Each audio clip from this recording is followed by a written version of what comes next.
Yan, hello po sa inyo. My name is Honey 2X. At dahil, no, kanina pa ako dito daldal ng daldal, no, nag-oily na yung skin ko. Meron nga pala ako dito oil absorbing pepper, no, oil absorbing pepper, no.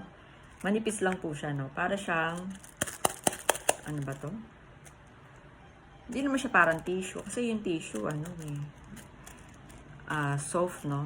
Ito, lagyan natin dito. Tingnan natin kung ma-oily, no. Ay, ma-oily, dumikit. No? Ay, oily, diba? Nakita nyo? Oh, oh, diba? Oh, yan, oh. Nag-aaral ba kayo magbasa ng face reading? Ha? Marunong ba kayo mag-face reading na ang mga wrinkles sa noo ay may ibig sabihin, no?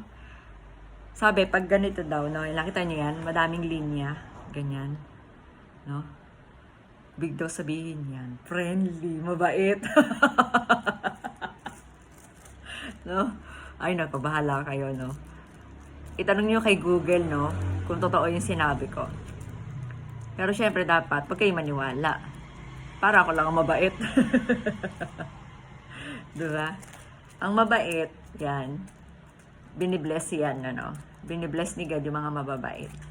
Yung totoo sa sarili, totoo sa kapwa, no?